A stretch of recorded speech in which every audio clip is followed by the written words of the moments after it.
आणि आता बातमी मराठवाड्यामधून मराठवाड्यातल्या संभाजीनगरमध्ये तापाचा संसर्ग वाढलाय। दिवसा ऊन, रात्री गारवा आणि खरेदीला गर्दी यामुळे तापाचा संसर्ग वेगाने होतोय। सध्या ऑक्टोबर हीटमुळे दिवसा कडक ऊन तर रात्री गारठा पडतोय।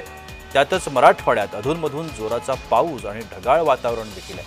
वातावरणातील अशा तीव्र चढ-उतारांमुळे लहान मुलांसह नागरिकांना सर्दी, ताप, खोकला यासारखे संसर्गजन्य आजार होत आहेत। अशातच दिवाळी खरेदी करता बाजारपेठेमध्ये जोरदार गर्दी आहे, त्यामुळे तापाचा संसर्ग वेगाने होतोय। गर्दीत होणाऱ्या संसर्गाने अनेकांना सर्दी खोकल्याने हैराण करून टाकलं। असे आवाहन करण्यात येत आहे की त्यांनी यामध्ये महत्त्वाची काळजी घेणं गरजेचं आहे।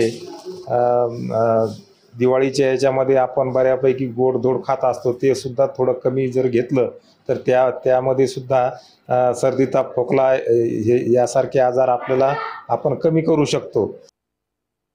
सध्या जर पाहायला गेलं तर ऑक्टोबर हीटचा फटका जो आहे तो सर्वसामान्याला बसत असल्याचा पाहायला मिळत आहे। दिवसभरामध्ये जर पाहिलं तर उन्हाचा कडाका वाढत आहे, तर सायंकाळी जे आहे ते जोरदार पावसाने हजेरी लावली जात आहे। त्यानंतर पहाटेच्या सुमारास जे आहे ते पहाटे गारवा जो आहे तो निर्माण होत आहे। त्यामुळे जर पाहायला गेलं तर विपरीत परिणाम जे आहे ते आता नागरिकांच्या आरोग्यावरती व्हायला लागल्याचे पाहायला मिळत आहे।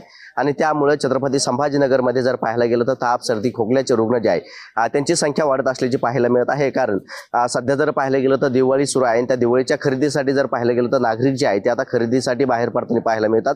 मात्र सायंकाळी जर पाहिलं तर थंडी जी आहे ती सुद्धा असल्याची पाहायला मिळत आहे। मागील 2 दिवसापासून जर पाहायला गेलं तर पावसाने देखील हजेरी लावली, त्यामुळे गारव्याचं प्रमाण जे आहे ते मोठ्या प्रमाणात वाढत असल्याचं पाहायला मिळत आहे। आणि दिवसभर जर पाहायला गेलं तर थंडी, ऊन, वारा जो आहे तो तिन्ही ऋतूचा अनुभव जो आहे तो आता सध्या नागरिक घेत असल्याचे पाहायला मिळतात। याचा विपरीत परिणाम जो आहे तो आरोग्यावरती झालेला आहे। त्यामुळे सध्या खाजगी हॉस्पिटलचं सरकारी हॉस्पिटल जे आहे ते देखील हाऊसफुल झाल्याचे पाहायला मिळत आहे। ताप, सर्दी, खोकला जे आहे ते यांचे रुग्ण जे आहे ते सर्वाधिक वाढत असल्याचे आपल्याला पाहायला मिळत आहे। सध्या जर पाहायला गेलं तर नागरिकांना दिवाळीचा गोड खाण्याचा वेळ असतो, मात्र सध्या जर पाहायला गेलं तर या आजारांमुळे जे आहे ते आता औषधाचा कडू डोस जो आहे तो नागरिकांना घ्यावा लागत असल्याचं पाहायला मिळत आहे। सध्या जर पाहायला गेलं तर आरोग्य विभागाकडून आपल्या आरोग्याची काळजी घेण्याचं आव्हान जे आहे ते देखील आता करण्यात आलेलं आहे। त्यामुळे आता सध्या जर पाहायला गेलं तर उन्हाचा तडाखा आणि थंडीचा गारवा जो आहे तो निर्माण होत आहे। त्यामुळे यामध्ये आपल्या आरोग्याची काळजी घ्या असं आव्हान जे आहे ते आता करण्यात आलेलं आहे। छत्रपती संभाजीनगरहून विजय चिडे, जय महाराष्ट्र।